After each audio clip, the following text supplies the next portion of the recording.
Okay, in the previous class, that is class 3, we were discussing one problem and I asked you to solve it also, because the initial step, which was very important, that part we discussed at length.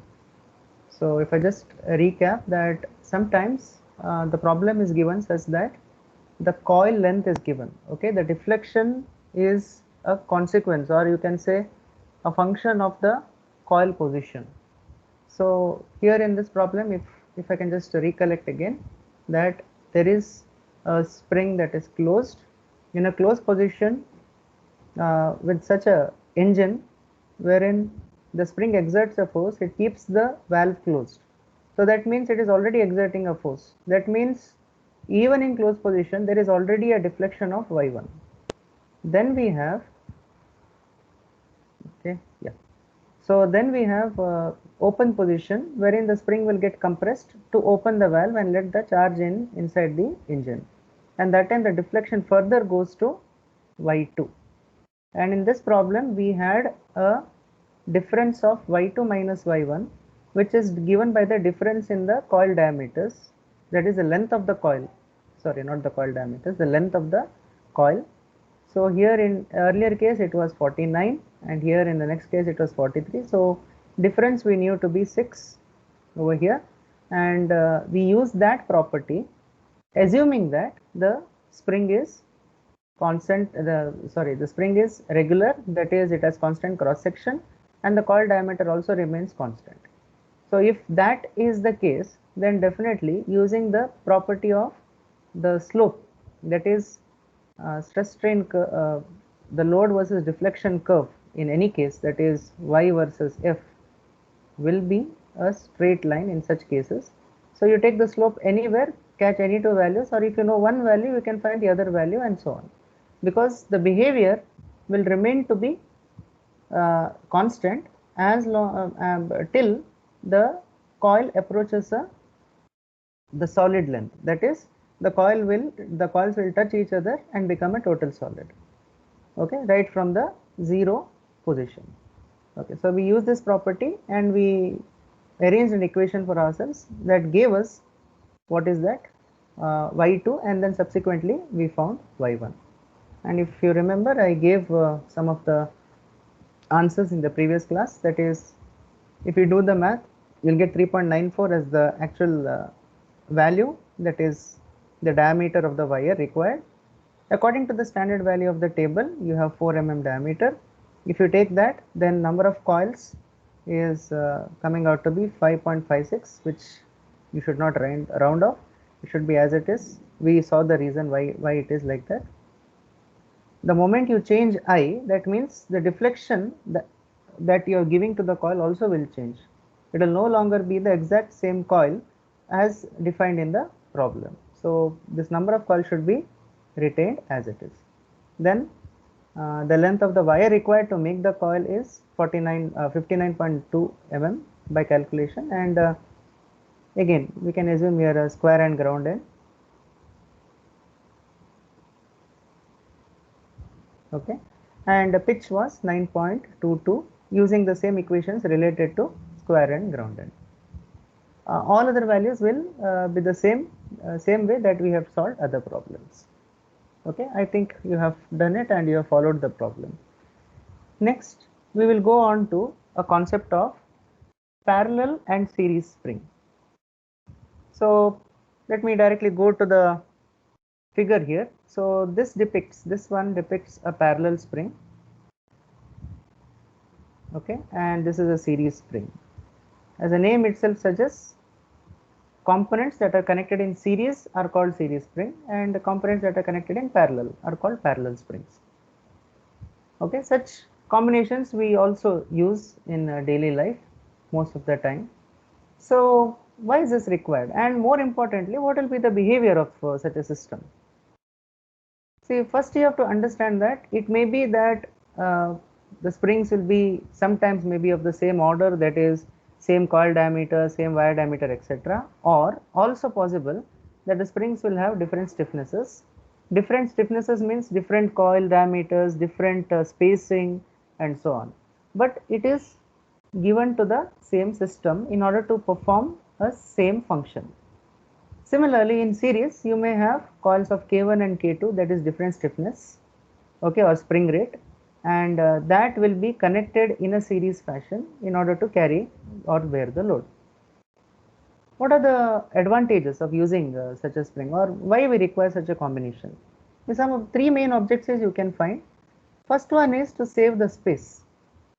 Now, how do we save the space in such an arrangement, you might ask? For example, of course, parallel, you will have equal space between these two extremities, but series, of course, you think, okay, this is getting longer, the spring arrangement is getting longer. When if you consider the topmost part as a fixed position, then this arrangement is getting longer. Then how to save the space? See, sometimes this combination of K1 and K2 will give such a combination that if you were to use a very single spring, then that would be very large. Okay, that would be very large or longer than this itself. Okay, so this length also matters. So to save the space, that is one thing. Sometimes that is not about the length, that is about the diameters itself. Maybe K1 and K2 arrangement will give you one particular action, but that action, if you replace it by one more spring, then you may have to do it with a greater diameter of wire or with a greater coil diameter. So in order to avoid all those confusions, and also to see that this spring provides different actions at different time, a combination of springs are used. Okay. Then next is to change the rate of the spring at certain deflection. Especially in suspension systems, this makes sense, because suppose say a vehicle is moving over a hump or a pothole. So what happens is when the tire rolls over it, such a thing. So depending on the hump or the pothole, this should give an action, right? So this will always give an action when it's connected to the chassis of the vehicle. But at the same time, we would like to arrange the vehicle in such a way that smaller humps and smaller bumps, maybe a very small one, it should not give you a large deflection, but at the same time very large, it should be also be able to take care with very high stiffness. So that means at first it should have a very smooth suspension. Very smooth means very light, but after it exceeds a certain value, we don't expect the wheel to go very high in deflection. So that means for very small bumps, you may have a different deflection, smooth one, smooth curve. Hold on. Yeah, you may have a very different deflection, and for a very large curvature or very large amplitude humps, you may have a different response altogether. So in order to change the rate of the spring at certain deflection. Okay, for example, in this case, this will have a different deflection because K1 is different, so obviously Y1 is going to be different, and here also Y2 is going to be different for the same amount of load that is getting applied. Next is to provide a fail-safe system. So how this is possible? This happens especially in parallel springs.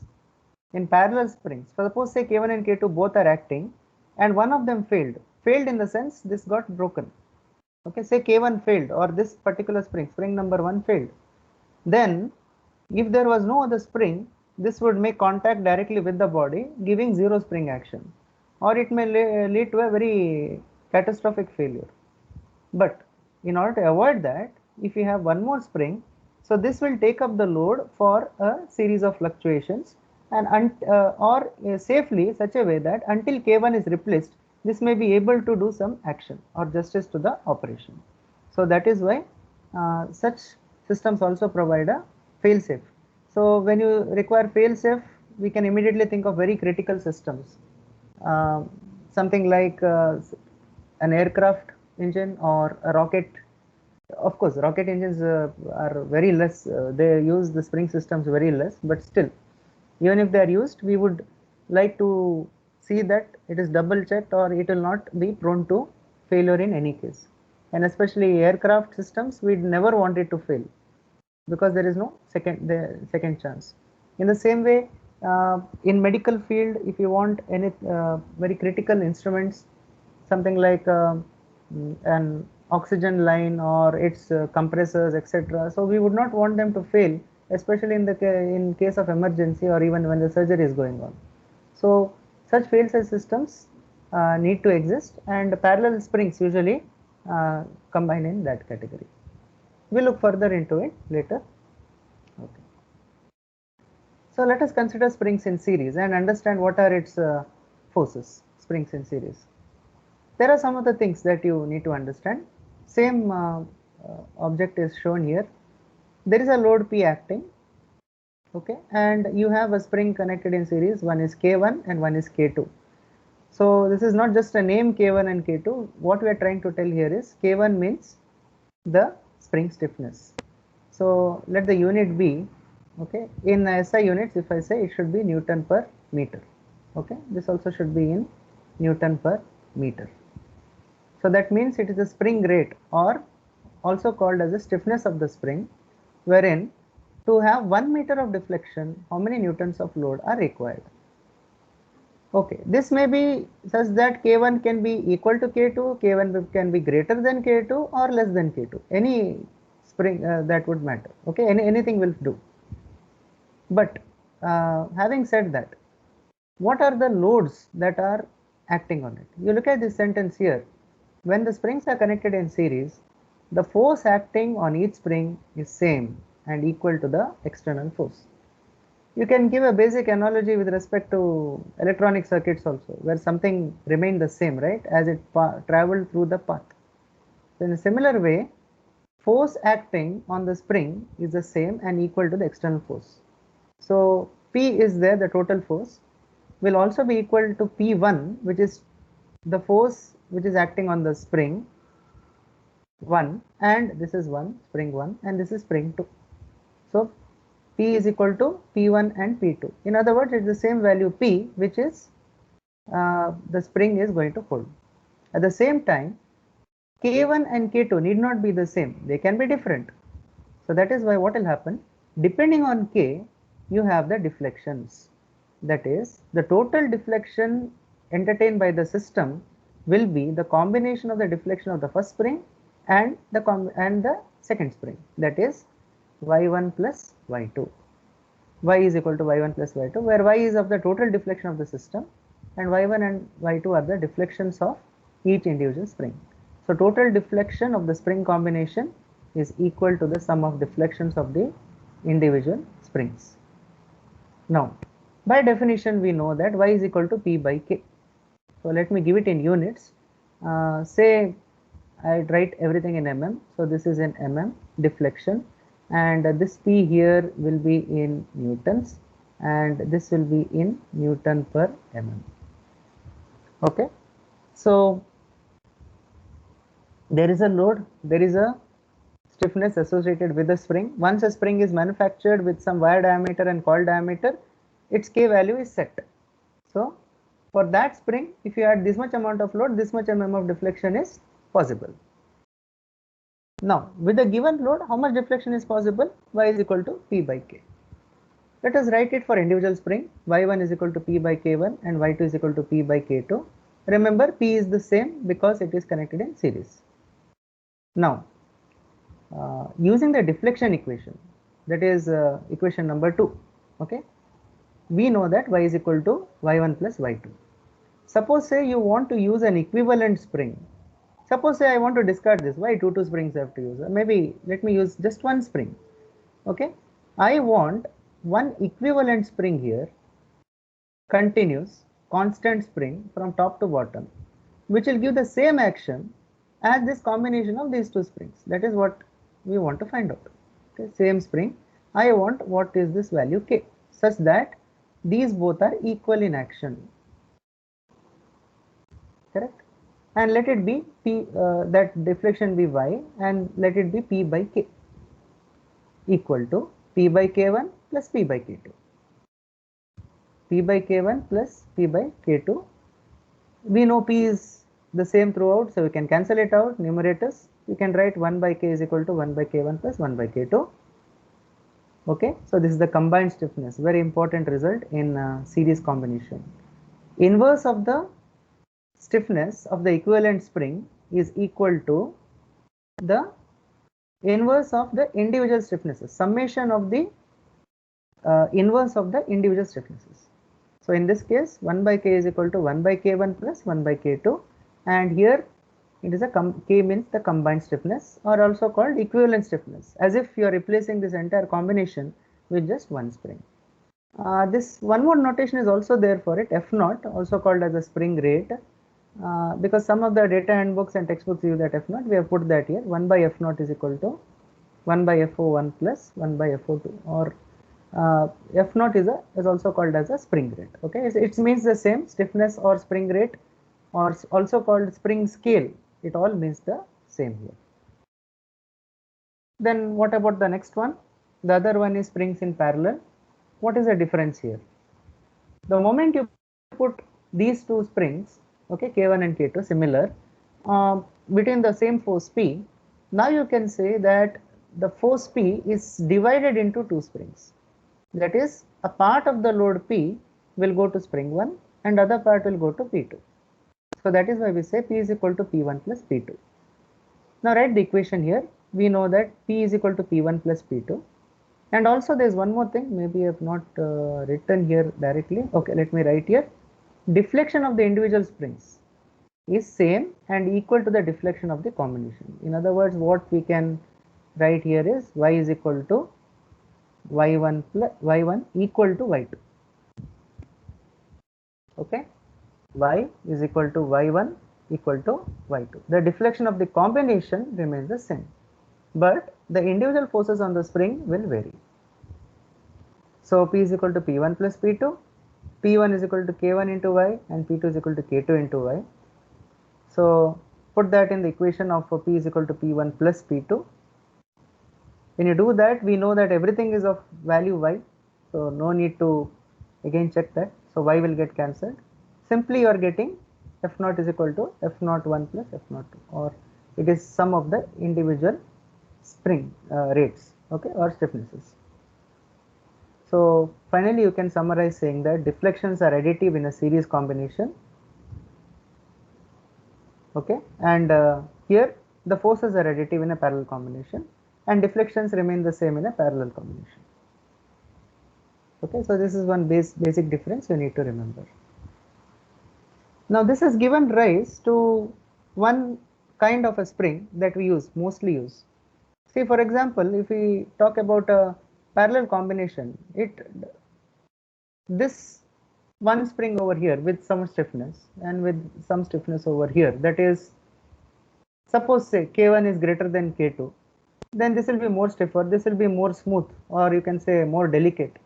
So the entire system may slightly tilt also, correct? Because it depends on what is K1 and what is K2. Of course, there you can make some arrangements not to tilt and all that. But the most effective way to put these springs in such a way that you have minimum amount of space and also the tilting is avoided is by using the concept of concentric springs. Okay, so what are concentric? As the name itself suggests, one inside the other, or both the axes are matching. There is one photograph here I have just placed. So the axis of both somewhere over here in between. Okay, so you can see a larger heavy spring, that is the wire diameter is much larger. The wire diameter is somewhat big here, and there is a very small spring inside, okay, which has smaller wire diameter. So both are called concentrically. Now this is actually a parallel spring which is concentric in nature. We simply call them concentric springs. So what are concentric springs? Definition wise, closed coil helical springs forced one inside the other. What is their objective? Obtain greater load carrying capacity or to obtain certain load deflection characteristics.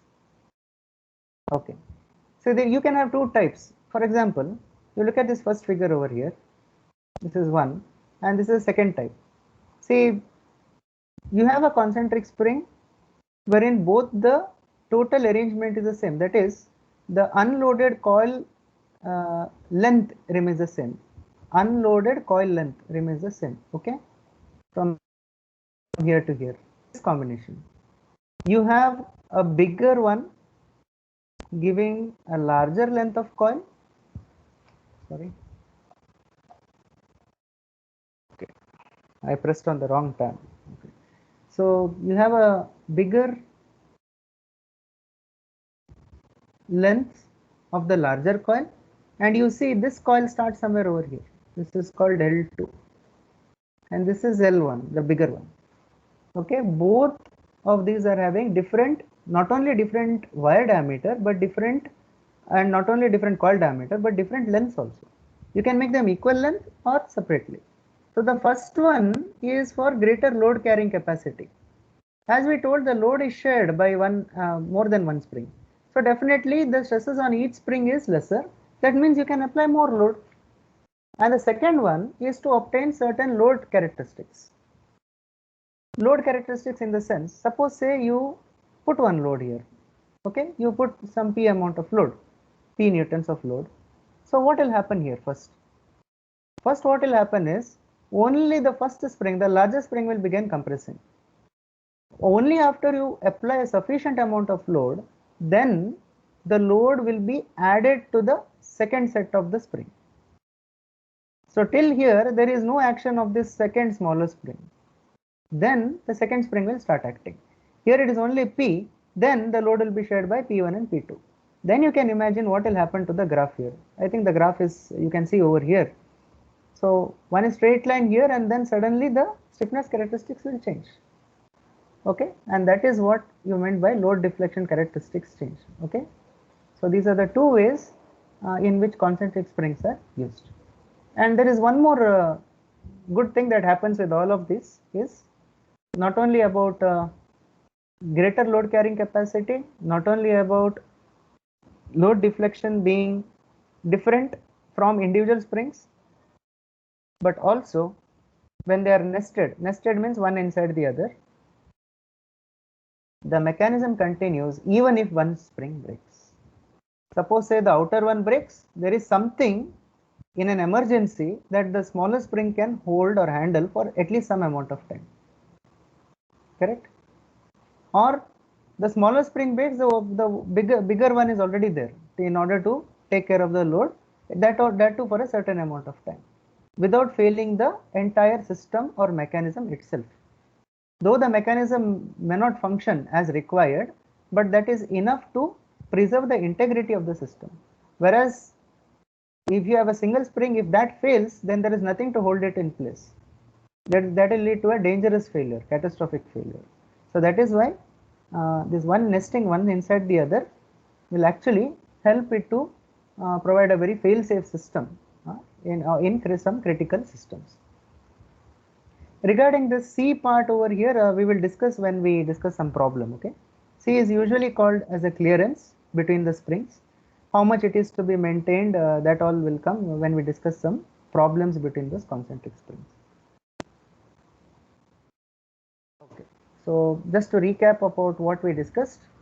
Sir, Yeah. I have one doubt, sir.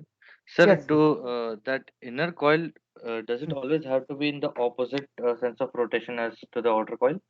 Yes. Yes. It has to be done like that. Yes. Okay. Very nice. Nicely observed. Yes. This So, has to like, be done what's the opposite. exact reason? Okay, to give a very simple example, if you take out two springs of a similar dimension, or say, okay, one is bigger and one is smaller, slightly bigger, slightly smaller combination. If you place them closer to each other or put it in one single place, what happens is, if you place them one in the same direction, for example, larger spring, if you have a smaller spring called in the same direction, then there is tangling. There is tangling of both these springs inside each other. Oh, okay, got it, sir. So that the tangling is avoided, we have to place one spring in the reverse way. For example, the outer spring, if it is right hand helix, then this has to be left hand helix, something like this, so that they will not tangle with each other. Okay, so very nice observation. Good. Yes. So that is why, Okay, sir. yes, two ways. Okay, where I was? Yeah, I think I was in the first point itself. There are two springs, load carrying capacity and heavy load can be transmitted in a restricted area. Yes. So I'll just go back and explain that stuff. That is, suppose say if you wanted an equivalent spring carrying the same amount of load as the combination of two springs in parallel or concentric, we would have required much larger diameter. That is, the wire diameter D1 would not be sufficient enough to carry the load. But by using this D1 and this small D2 in concentric, D1 and D2 in concentric, we will get a very small spaced but high capacity spring, high load capacity spring. Otherwise, the combination, if you do the math, then you would have to use somewhat a very big diameter wire itself at first, and then you have to decide how big should be the coil. But these both are taken care when you use concentric springs. Okay, the second one, fail-safe system, so that we discussed. The third point is surge, spring vibrations called surge, that I'll discuss in the next slide, so just bear with me for some time. Next, design analysis of concentric spring with same free length is based on the following assumptions. So suppose say both have the same free length, then some assumptions can be made in order to simplify our procedure. Both springs are of the same materials. Usually they are of made the same materials, okay?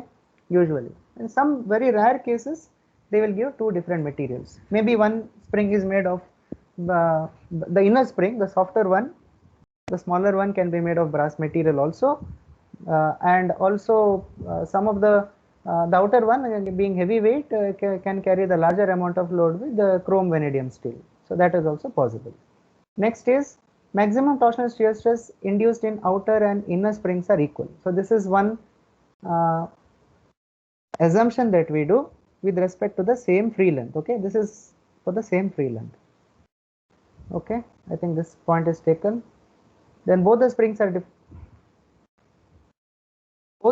deflected by the same amount and therefore have the same solid length if they have the same free length. So this is for this combination number 1 which we are talking about. Okay, this is referring to that. As we solve problems, you'll get an idea how these springs are really made. Of course, application wise, heavy duty diesel engines, we would never require engines to fail under running. So definitely we would like to have concentric springs so that even if one fails, then at least the process is conserved. Maybe the engine will not be efficient. You may lose some of the diesel over there, but at the same time the engine integrity is preserved. But suppose say the spring itself failed, the valve, when it is open it is closed, and it is closed it is open, something happened like that kind of a combination, then it will spoil the engine completely. So in order to avoid that, we go with concentric springs. Then obviously aircraft engines, any part, any sensor, any valve requiring springs, we have to make it double sure that it will not give away under extreme stresses. And the third one is railroad suspensions. So we are talking about passenger safety also here. So we would like to see that the journey is carried and the destination is reached, maybe slowly later on once the spring, one of the springs has failed, the other spring should be sufficient enough to carry the load. Okay, coming to surge, that one point which we just left out. What is this surge? Maybe some of you have already started off with your elective, that is vibrations. So this is actually related to vibrations, but we'll just keep it as simple as possible. What happens over here is, suppose, see, this is just a representative figure that we have given. You have a spring and you keep a mass over there, that is just to see what are the forces getting delivered. So for example, you hammer it at one end, then what happens is, initially maybe in a very minute amount of time you may get it, you may get a small deflection over here, but the deflection to really come over here, it requires something. Okay, that is the moment you pluck the spring or you hit the spring with a shock load. So what happens, since it is not one complete solid block, it will take some time for this load to be adjusted till the last coil. Okay, and also at the same time the vibrations associated with that will travel from the first coil, second, third and so on till the last coil. And once it reaches the last coil, what happens? Since there is no other material, if there is, say there is no other material for it to absorb those shocks, then if there is no other material to absorb those shocks, then what happens? This will travel back. The vibrations will travel back. And suppose say there is one more load coming in after a time interval t, then that will again lead to one more shock, and they will all mix with each other. And sometimes what happens is resonance will occur. When that happens? When the natural frequency of the springs coincides with the frequency of the external periodic force. One example I can give you is if it is a cam follower arrangement in an IC engine. You have a periodic force which is directly proportional to the RPM of the engine. So when the cam says open, okay, the position is such that it will open, start compressing inside, and close, it will come back, and so on. So every load will deliver some amount of vibrations into the spring. But if the natural frequency of the spring coincides with the frequency of external force, then what happens? Resonance. That means the spring is totally under vibrations, back and forth without dampening. What happens? The springs are subjected to intense vibrations. So spring is subjected to wave of successive compression of the coils that travels from one end to the other and back. This type of vibratory motion is called surge of spring. Okay, valve springs, as I mentioned, valves means with respect to automobiles, heavy, because they are always subjected to periodic force. Depending on the RPM of the engine, they will be at some position opening and closing throughout its service. Okay, so what happens is when the resonance occurs, you know, the spring will fail. The spring may break apart. Okay, spring may simply break apart because it is no longer able to handle the vibrations associated with the input of the cam and follower arrangement, and also there is nothing to dampen it at that place, and that is such a position where we can't even afford a damper. We cannot give anything to dampen it. Okay, so how to avoid that? Methods to avoid such a surge in spring. First of all, it comes with the design itself. You see, you design the spring that natural frequency of the spring in such a way that it is 15 to 20 times the frequency of the excitation of the external force. Okay, I am not sure how many of you have opted for vibrations here, but just let me just give a small graph here. Okay, if maybe it will help you for the future also. Suppose say this is omega, or you can also call them as hertz of frequency that is applied, and this is the amplitude which we are talking about. Okay, amplitude can be called y or many other terms. Okay, or sometimes it is also called a amplitude. Fine. So what happens is in vibration characteristics, it will go like this, and at resonance it will go to an infinite amplitude. Once it crosses the first mode of resonance, then the vibration tends to die down. So our critical area is this: never allow any machinery or any spring to operate in this region, because the moment it goes here, the moment it reaches a region here, then it is unstable. Then it will simply break apart. You cannot control the vibrations. Okay, so what we do? Keep it 15 to 20 times larger. Natural frequency means maybe the operating range is somewhere over here. Okay, maybe the operating range somewhere over here. You keep it very large, natural frequency. Or if this is the natural frequency of the spring, suppose say Fn, I say natural frequency of the spring is Fn. Operating range you keep it here, such that after 15 to 20 times getting multiplied, then only it will come here.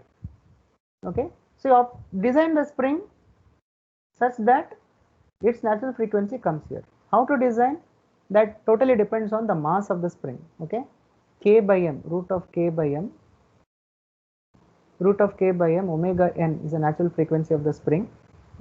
Anyway, I'm just mentioning it here. I don't think we have to maybe one problem we have to solve it in the later stage, but we'll discuss more about that later, touch on that later one more time. But as of now, it depends on the spring rate and the mass of the spring.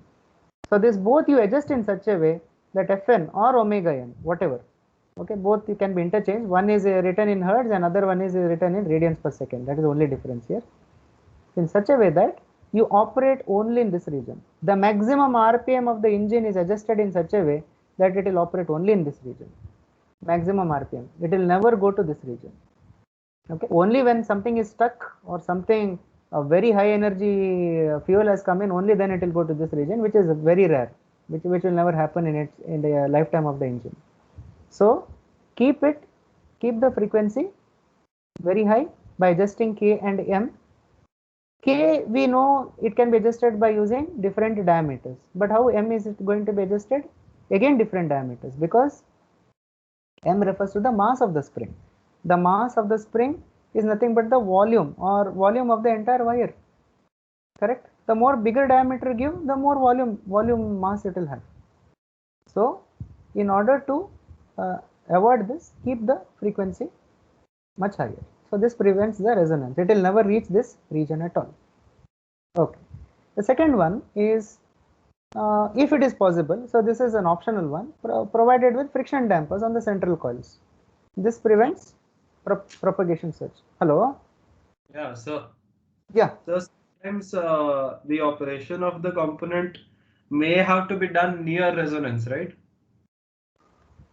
No, we don't want it to be near resonance. We don't want it to be near resonance. That is the point. We never want it to be near the region itself, because say for example, if you say you have seen the specification of any engine, whether it is a two-wheeler, four-wheeler, six-wheeler or whatever. So at some torque, at some RPM, that is usually the case, and maximum RPM also is achieved. So RPM means what? It is the excitation frequency we are talking about. RPM simply means excitation frequency. This one, external periodic force. You know the engine cannot run more than that. So what you do is, okay, plus or minus, give and take. Say 10% you add, no problem. But still, that 10% should not be near the resonance frequency of the spring that you have kept inside the engine. That is the whole idea. Okay. The next one is provide with frictional dampers, that is maybe on the top and the bottom. You can provide some high cushioning material over it, but it's not possible every time to keep it. Okay. So that is why if you can place that under cold condition, then it prevents the propagation of the surge, because this absorption material will absorb the shocks and it will propagate to the external materials or surrounding. So that this backing up effect that is coming here and going back again will be prevented. And third one is interesting. It is made of springs made of stranded wire, reduces the surge. So till now we have seen that all springs are made up of a single coil wire or rod. But suppose say you can design a spring, of course it is possible also. Use the spring material in such a way that contains of stranded wire rather than of a single rod. So what is the point over there? Why stranded wire is used and what it has got to do with surge? See, stranded wire means, best example I can give you is of a brake wire or a clutch wire. It is not a single rod, right? It is a strand of wires wound in a helical fashion on itself.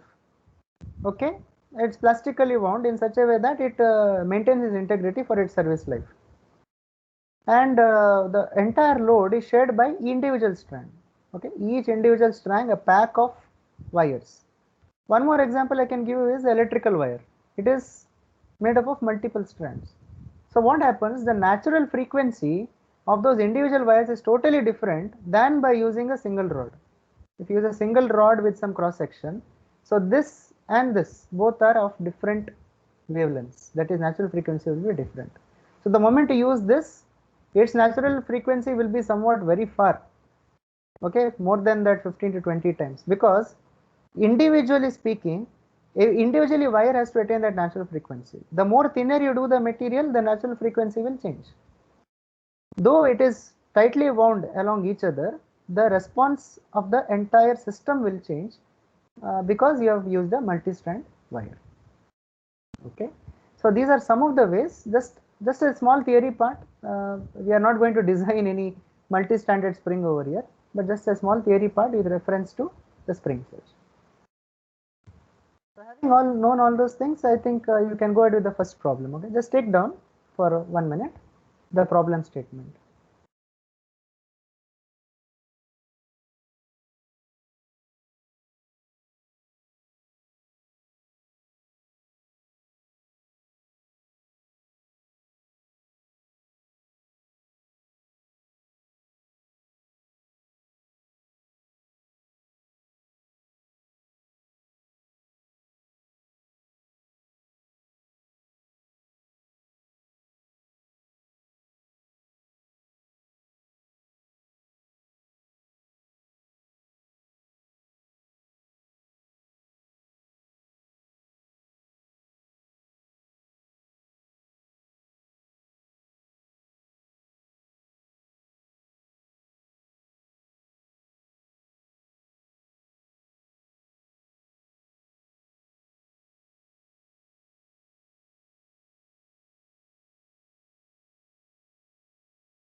Yeah, yes, students. So I think you have taken down the problem.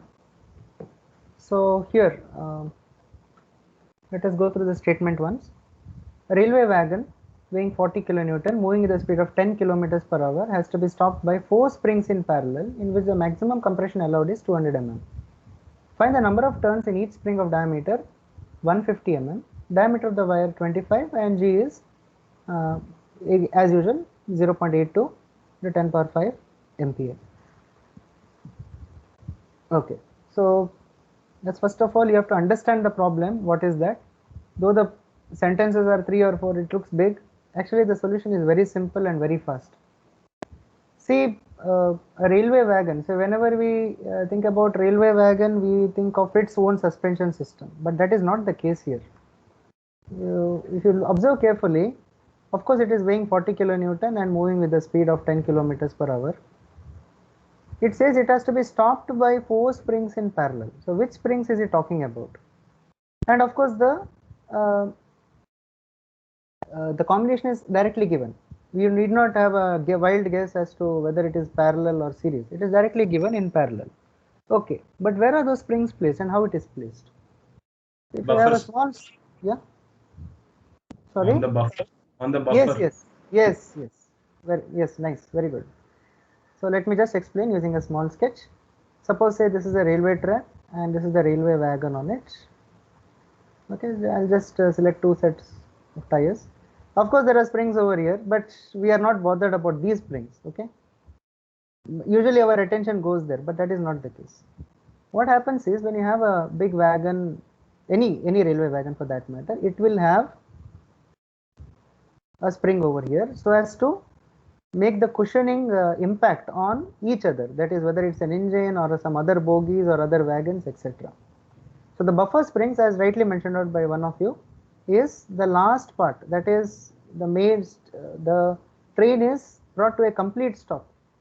So maybe a concrete arrangement or something that is reinforced with a steel is also there, placed here, and those buffer springs are placed, and that we are talking about. 1, 2, 3 and 4 on the other side. I think I can safely say this is somewhat like this when drawn in 3D. So 1 is here, 2nd is here, 3 is here, and 4 is here. Okay, these 4 springs will stop it. In whatever way it is, we have explicitly mentioned that it is 4 springs in parallel. Okay, so to put a wagon to stop. Now, is that important whether it is putting to stop? Yes, it looks like, because compression to be stopped is given. And one more thing, you should understand by how much force it has to absorb, how much force these springs have to absorb in order to bring it to a complete stop. Okay, so we know that it is a moving vehicle, moving at how much? 10 kilometers per hour. It has to be brought to a complete stop. So this is what? This is nothing but V. Okay, so V, velocity, it is in 10 kilometers per hour. So you can quickly convert into how many meters per second? So 10 power 3 by 3600. So how much it comes? How many meters per second? 2.78. 2.78. Exactly. Yes, 2.78 meters per second. So that is the relative velocity. Since all other diameters are given in mm, the diameter of each spring, when we say each spring, it refers to the coil diameter. See, what are the things that are already known to us? D is 150.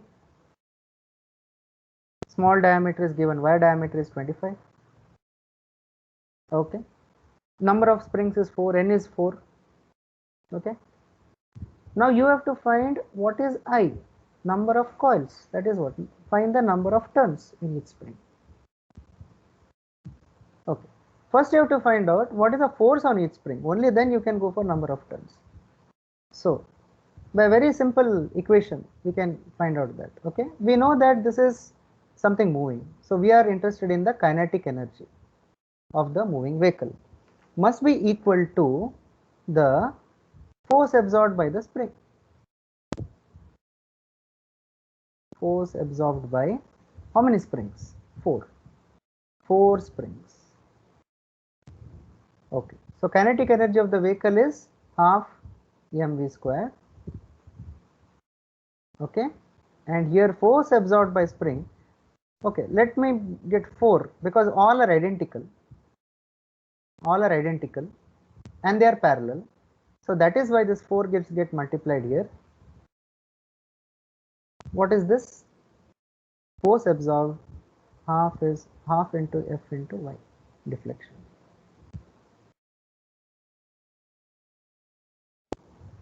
So stiffness, no? Correct? Sorry?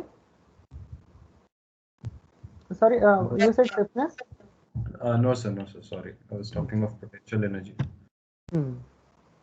Yeah. Yeah, so potential energy is stiffness, yes. So half mv square should be balanced by 4 into half into F into Y. Half F into Y is the force absorbed by one spring. Okay, the area under the curve, you can just recollect. Multiplied by 4, number of springs. So in any problem, it may be 6, it may be 8 and so on. So whatever it is, multiply by number of springs. Half mv square. So half into, what is the mass? Mass is, careful here, 40 kilonewton is given. So 40 kilo. Anything else? G. Yes. Divide by G, 9.81. Remember, you are substituting in kgs. not in newtons, multiplied by 2.78 whole square. Then 4 into F into Y. Okay, Y is also given. Maximum compression allowed in the problem. You look at this sentence. Maximum compression allowed is 200 mm. So Y is 200. So now, what is this force F? This force F represents 0.2, sir. force on each spring. Hold on. Yeah, correct. Thanks for reminding. Point. Because here on the left hand side, this is kgs and this is in meters per second. So that is why you have to use this in meters. Okay, this is 0.2. Correct.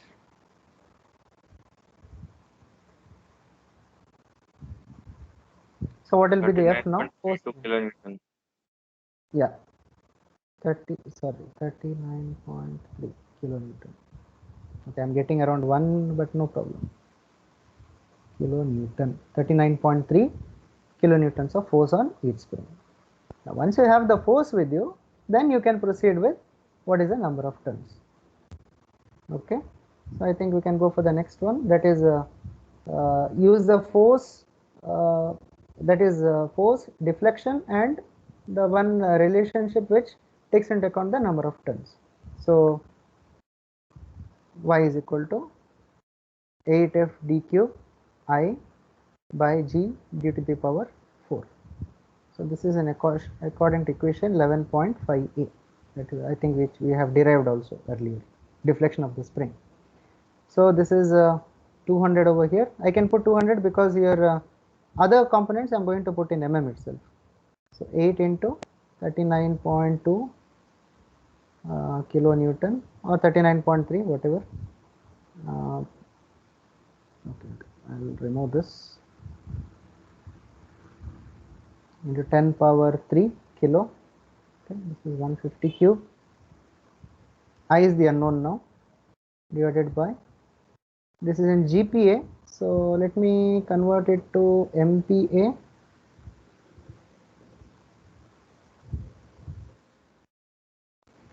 .82. Is it in MPa? Yeah, directly given in MPa. So keep it as it is into 25 to the power 4.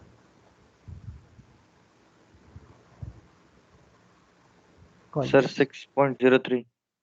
Yes, correct. 6.03 coils.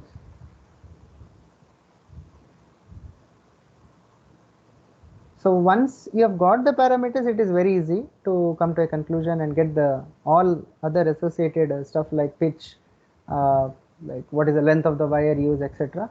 But at the same time, understanding the problem in the first place. Okay, how the spring is placed, where it is placed, what is its function, whether it is series or parallel. So that is the most important part. Once you are very thorough with this, what the question has given, then it becomes very easy. And you have to know some basic things like if it is kinetic energy or is it related to potential energy of a spring, something like to do like a watch that is storing energy, etc. So all those things you have to consider properly. Fine. Yes. 6.03. I think you have all made a note. I'll go to the next problem.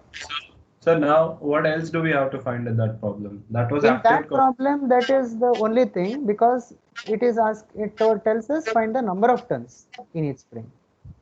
Sir, I is number of active coils, no? So number of turns we need to do I plus 2. Okay. Fine. One step further you can go. I dash, assuming that it is square and grounded, it is I plus 2. Now I'm asking where to stop in the problem, like. You can stop at this way. This is also okay, because this will depend on whether what you have selected, whether it is assumed to be square and grounded. But since the problem is silent on that matter, see, if it was say design a spring, then you would do till the last calculating the pitch, calculating the length of the wire, etc. Okay, so you can stop here itself, not an issue. You can stop at this point itself. If you want to go further, okay, be very clear on this. Okay, I'm assuming 2 inactive coils also, then you can give this answer. Fine, no problem. Yes. Now this is a slightly different problem here. So take down.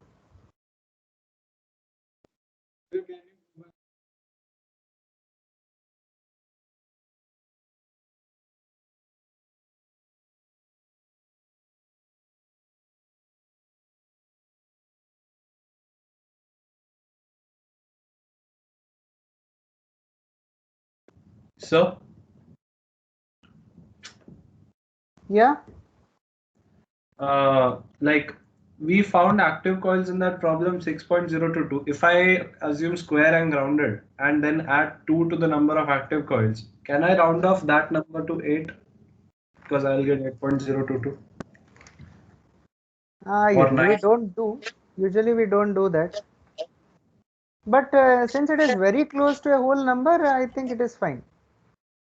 It is 6.0203, no? So it is somewhat okay. But if suppose it was 6.5, we will you should keep it as it is. It will be 8.5 and so on. It won't be 9? 9, 8, actually you don't require 9 for that. Okay, if you make 9, then your deflection will change. Maximum allowed compression or deflection was mentioned to be 200 mm.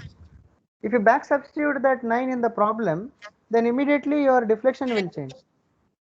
Since it is both in the numerator, I think, yeah, it will give both, the deflection will be more than 200 mm for that diameter and that coil diameter, wire diameter and coil diameter.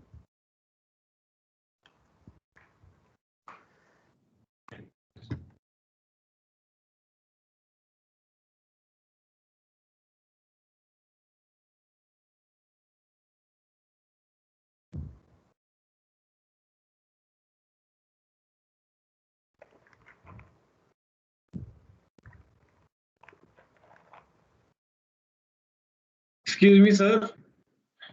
Yeah. So can you go back to the previous slide 1 minute?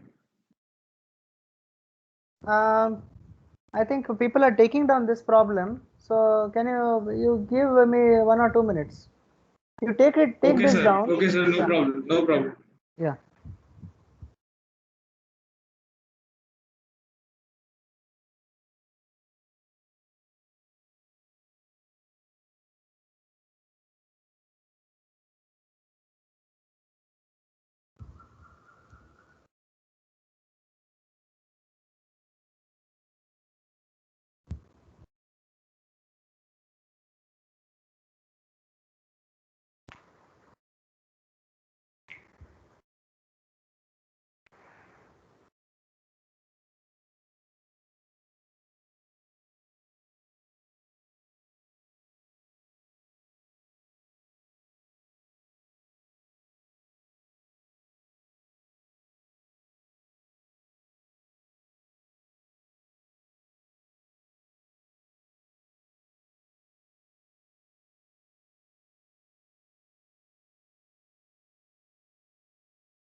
Okay, so let us understand the problem again. Okay, somebody has requested to go back a previous slide, so I'll keep that slide for half a minute.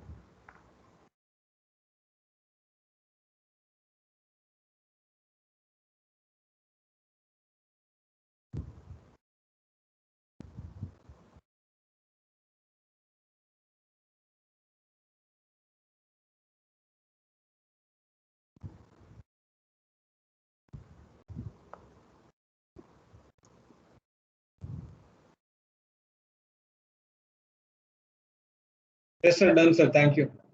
Yeah. So fine.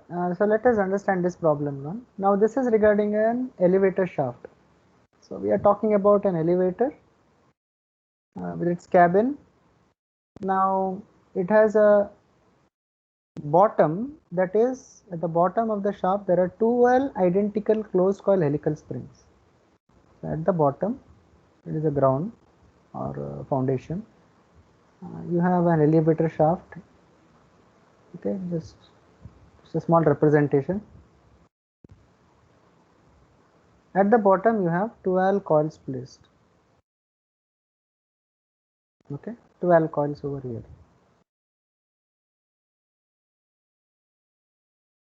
And they are all identical. 12 identical means, when you say identical, all have the same D and D, that is both coil diameter and wire diameter are same. They are set in parallel. Again it is directly told to absorb the shock caused by the falling of the cage in case of failure. So we know that maybe at least some of you might have observed that suppose say there is an elevator inside with all its mechanisms, and it is pulled, that it is raised or lowered.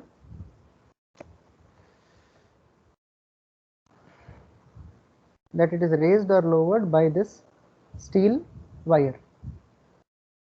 Okay, steel rope. It is actually called a rope. So steel rope, it is raised or lowered, attaching itself to a motor over here. Now, this springs, 12 coils are there to absorb the shock caused by the falling of the cage in case of failure. Suppose say this snapped. Okay, by some chance this is going to snap, then the whole carriage will come down. Now come down, it is like almost like saying it is freely falling from a height, and that is exactly what those 12 springs are supposed to absorb. These 12 springs are supposed to absorb the shocks produced by the falling weight. And how much is this weight? This is 20 kilonewton.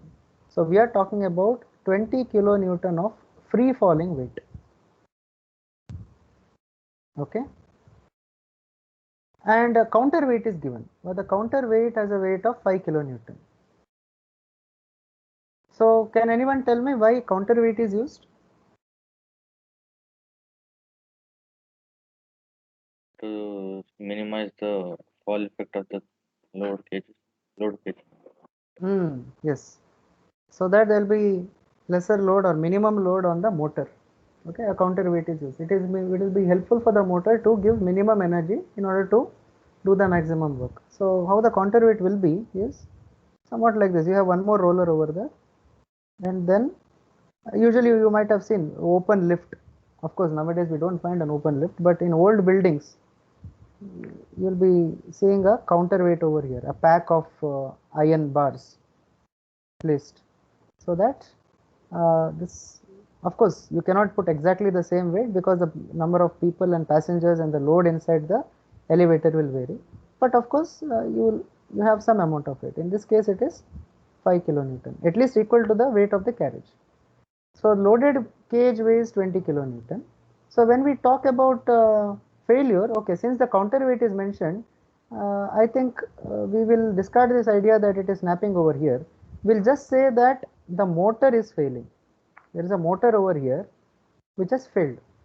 Okay, motor, the armature is burnt out or something, or connection is gone, lost, something. So there is no control. So it is a freely falling weight without snapping of the entire wire or rope. Now, what height it is falling from? Loaded cage falls through a height of 3 meters from rest.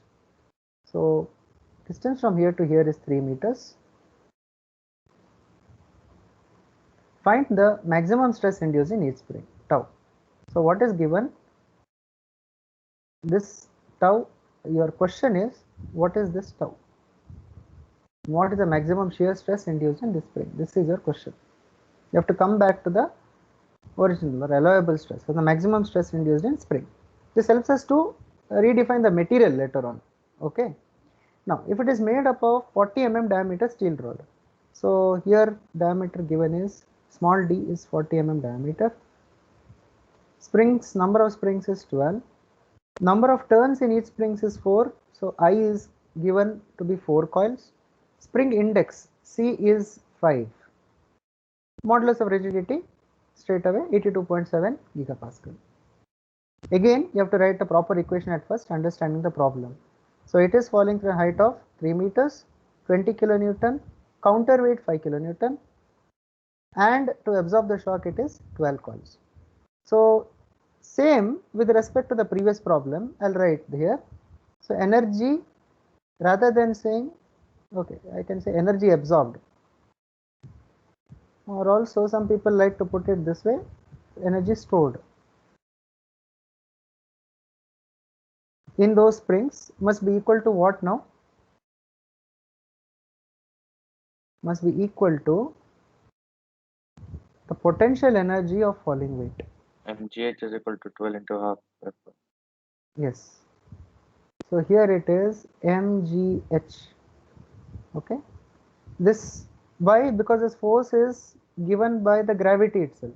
Okay. And here it is starting from rest. Here it is zero velocity and something snaps here. The motor fails or something happens.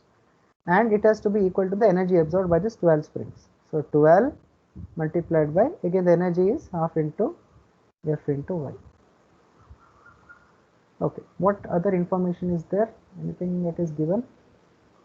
Yeah, in this case particularly, Y is not given. F is also not given, Y is also not given. So you have to isolate them and then find out. So let us see what we can find out here. Okay, we'll write one in terms of the other and then try to find out what is known and what is unknown. So anyway, one more thing that we have to understand here is what is this h, height of falling weight. Mass is how much and what is the height of the falling weight. Mass is the effective weight and effective weight is 20 minus 5. Why this minus 5 has occurred? As I told you, this 5 kilonewton is there in order to compensate for this, compensate for or giving a minimum work to the motor. Suppose say the counterweight itself was 20 kilonewton, this weight would not have fallen off at all. This weight would not have fallen off down at all. Why? Because there is, though it is on the frictionless pulleys, there is also 20 here, this is also 20 here. So there is no point in following up. Maybe it will slightly come down and balance itself and finish up. It will not fall down catastrophically. So M is 20 minus 5, 15 kilonewton of you can say unbalanced or unretained load is there presently. So you always see that this phi is negated here from the counterweight. Okay, that is M. What about H? See, though 3 meters is the height. Sorry? Yeah, 3 meters is the height from which it is falling. That is agreed, correct. But in addition to that, you remember the energy is fully absorbed when the spring is, the energy absorbed is when the spring is compressed. So it is 3 meters plus y amount of deflection also has to be added here. So 3 meters, I can say 3000 plus y total mm. We don't know what is that y. We will come back. We'll find out that later. Okay, and we will come to this equation again. So this is 12 into half into F into Y must be equal to M into G into H. Okay, let me just keep it there, solve it and keep it as equation number 1. So this 12 by 2 is 6. F we don't know what is Y. We know this is 15 kilonewton, so this is 15 into 10 power 3 into I think M into G is directly given, so this comes one block itself. Yeah, because if M is given in kgs, then it would make sense to multiply with 9.81, but since the weight is already given in Newton, we need not multiply again with 9.81. So 15 into 10 power 3 newtons is already within us. Mg is this whole figure multiplied by 3000 plus y mm. So let this be equation 1. Because both are unknowns, we cannot solve it readily. Okay. So let us make use of other information and try to bring this back. So what are the other information that we have? We have this equation y is equal to 8f d cube I by g d to the power 4. Okay, we'll write a relationship between f and y. Again, y is not known, f is not known, but we know other stuff. So 8 is okay, this can also be written as 8f c cube I by gd. So what about y again? If I want to write 8 into f, this is 5 cube, number of turns was 4, so 4, g is 82.7 into 10 power 3, because I want the entire quantity to be in mm, so let me write it in megapascals multiplied by. Why is F not 15? Sorry? Why is F not 15 kilonewton? Because there is a counterweight of 5 kilonewton acting on it. So the effective weight, that is, maybe you're referring to this, right? Mass. Okay, I should write mg. Okay. Yeah, tell me. Is that not F? No. See, that is how counterweight works. That is how counterweight works. Counterweight is there to see that minimum amount of energy the motor will utilize. So the motor has to effectively pull only 15 here. 20 on the other side, there is already 5 balancing it out. The motor has to effectively pull 15 kilonewton to a certain height. So what I say is, failure means that is why I told you, don't assume that it is snapped here, because snapping means, of course, it is totally 20 only. Okay, no issues. But don't assume that a snap. There are actually two scenarios here, but since counterweight is given to us, it means that we have to use that. That means the motor has failed here. Motor has failed, not the wire has not snapped. The motor has failed. Still, it is connected to that 5 kilonewton load. So the effective load is like 20 minus 5. 15 is falling down, not 20. Okay. So here, why did you not substitute F? Why is 15 kilonewton not F for the springs? this one. Okay. Maybe I lost the point here.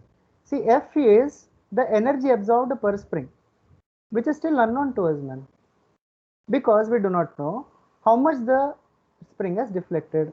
What is the y value? What is the, then correspondingly, what is the f value? We do not know. It is the energy absorbed per spring, right? And if it was a static thing, suppose there are 12 coils on which this 15 kilonewton was placed, then you would say, okay, F is 15 by 12. But this is a falling weight. So we need to know what is the effective weight of falling on each of the spring. And obviously we know from our mechanical design 1 classes that falling weight has more energy, or more, sometimes even double or even triple than that of the stationary weight, static weight. Okay, so the instantaneous load on those individual springs will be different from that of the static load.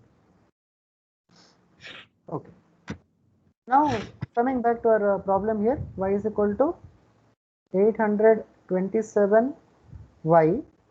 If I just solve it, the other components, 8 into 5 cube into 4 and all those things, I should get around 827 y, so many newtons.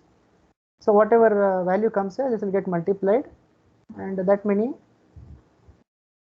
sorry, I think I interchanged it. F is equal to 827 y newtons. Now it is proper. Let me go back to the equation. So substituting in equation number 1, which we wrote earlier, let me go back there. So this is the equation we wrote, 6Fy equal to 15 into 10 power 3 into 3000 plus y. So substitute it here in this equation. So it comes around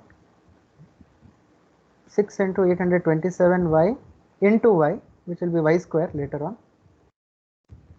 15 into 10 raised to 3 into 3000 plus y. So if you solve for that, okay, again there is one y will get cancelled over here. I think I'll just write some intermediate steps.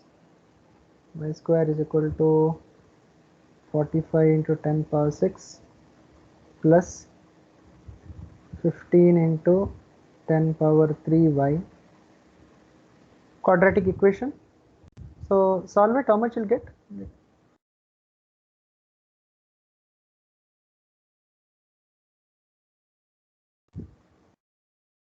How much mm of deflection?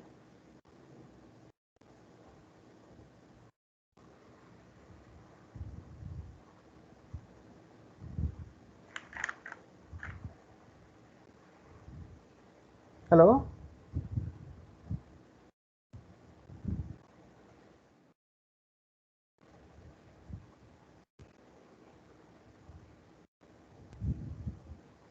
Yeah. 93.7 mm. 93.7. Okay. Any other answer? 4.88 mm. Sorry? 4.88 mm. 4.88 is quite less. No. Okay, around 96.7 I'm getting. 96.75.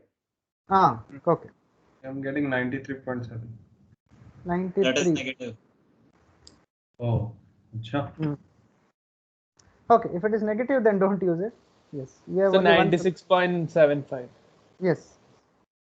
Okay, let me go with that value, 96.75. Now with this, once this is clear, then you can easily substitute. F is 827 to 96.7.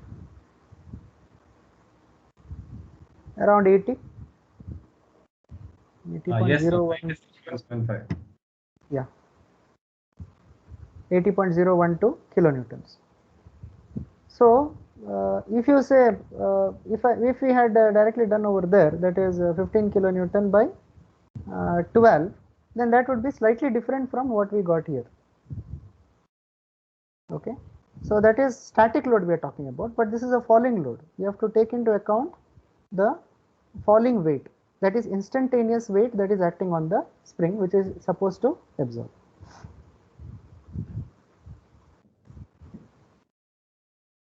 So what next? We have to find out what is tau. Tau is okay, where it is? Yeah, tau is 8fdk by pi d cube, where k is 4c minus 1 by, assuming that wall stress factor is used. So we'll directly go ahead with this. 80.012 Newton. Hold on.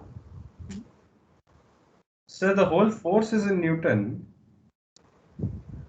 No, sir, it's in kilonewton only. Okay. I have divided by 1000 Yes, sir. here. Sorry. It won't make sense. Sorry.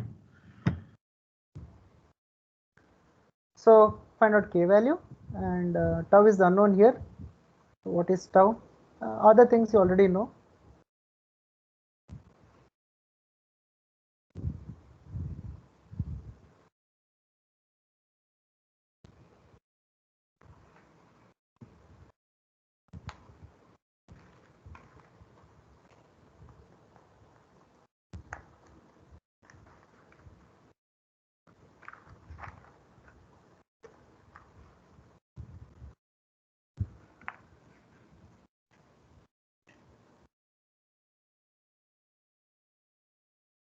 Sir, what's the answer? How much you got? How much in MPS? 834 I'm getting. Yes. You get 834.4 megapascals. See, this k value is around 1.3105. And yeah, other things you already know. You can directly substitute. So around 834.4. So you can stop the problem here, because that is what is asked. Find the shear stress in the material of the spring for such an application.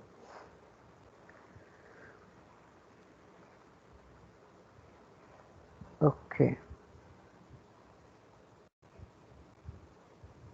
I'll give you a minute to take down. If you have not yet done so, then we'll go to the next problem.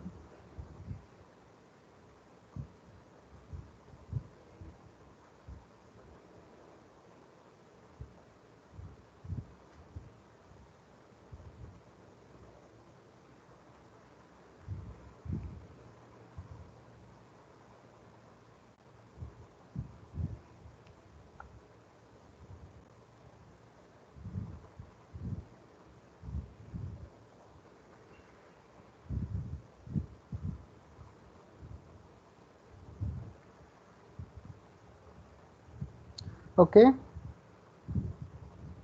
and take this one. Now this is of a concentric spring.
So what is LF? Yeah, we'll come to that. So here it is a concentric spring. How we can understand? So look at the words. Two helical springs nested one inside the other. Okay, now together support a load of 500 Newton. Okay, both the springs are of the same material.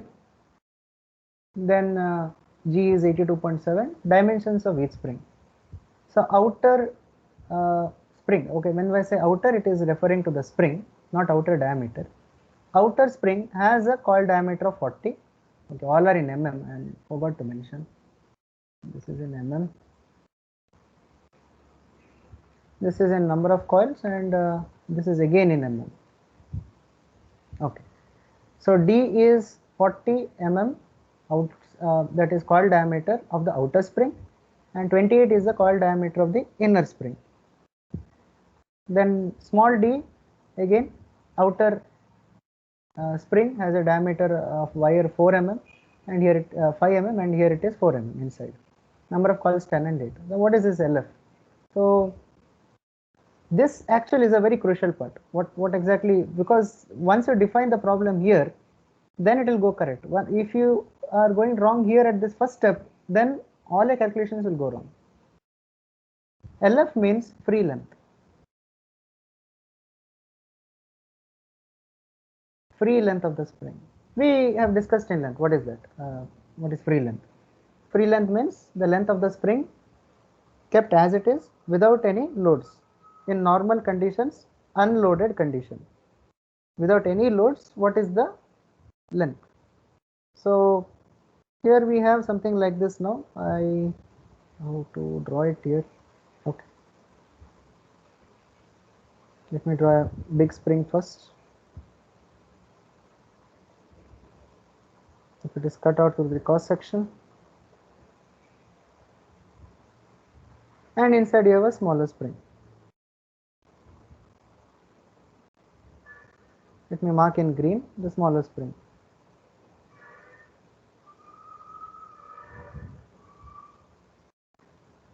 Okay. Now, what is one thing you have to remember here is, say these both springs are attached to something here. They support a load of 500 newtons. Both support a load of 500 newtons. So 500 newton is acting downward. Say this is like this, arrangement is like this. It can be of the horizontal form also. For simplicity, I am keeping it like this. Now, outside diameter is 40 as told. So this is 40. Here to here it is 40. Okay, this can be made 40. And inside it is 28. Here to here it is 28.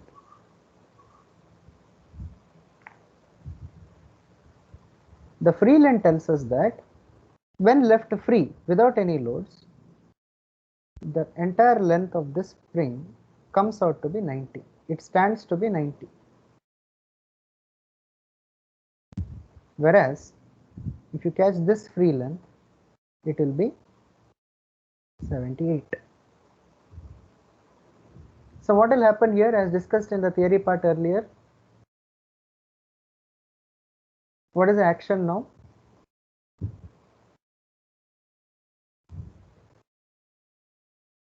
Yes, anyone? What is the action? What will be the action of the spring?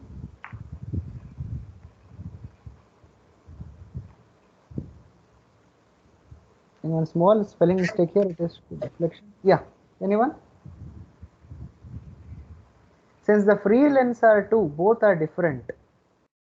That means until this 500 Newton compresses the outer spring to a distance of this amount, there is no deflection in the inner spring. Okay, this is only for the first spring to take care. Once it reaches this threshold of 78, then both springs will start sharing the load. Okay, deflection in each spring is different for this 500 newtons. That is a basic idea. Okay, how is deflection measured? Deflection is measured from zero load condition or unloaded condition. And interesting part here is, until this 500 Newton keeps on compressing the outer spring up till this point, there is no deflection whatsoever in the inner spring. Only then the inner spring will start compressing. So deflections are different. Okay, I can just write, since free lengths are different,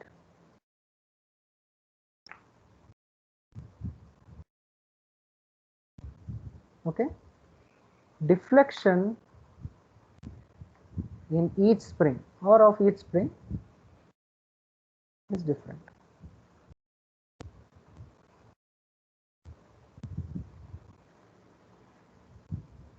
Okay, but can you write an equation which gives you both the things? So one thing we directly can write is that, see, y1 is equal to y2 plus LF1 minus LF2.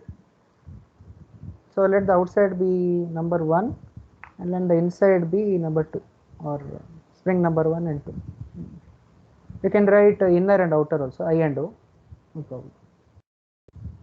So what this tells us is, since we don't know the deflection, but we can write it is the difference in the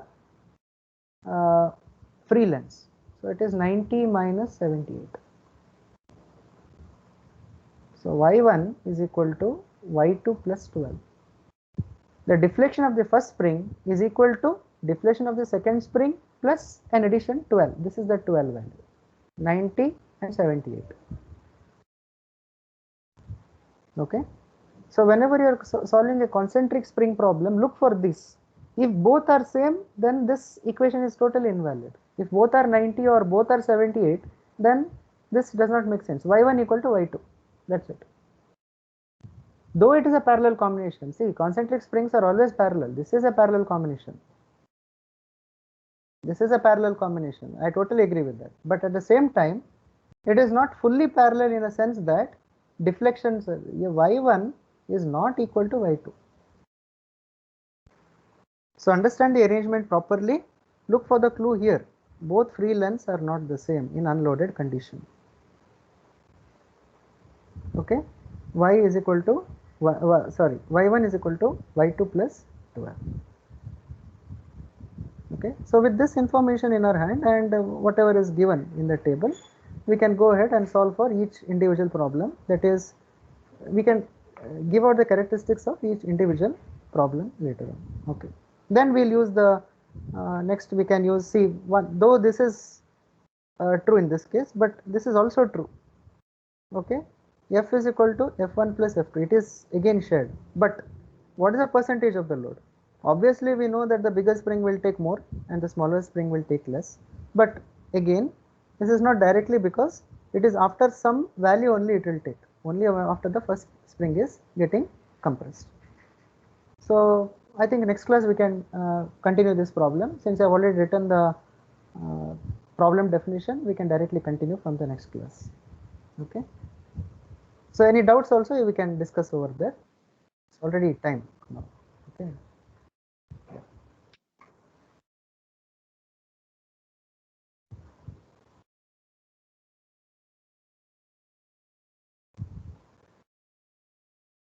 Okay, students, I think enough for today. Next class is on Tuesday, 8 to 9:30. We'll continue from that moment onwards. Okay. Thank you for Thank you, joining. sir. Yeah.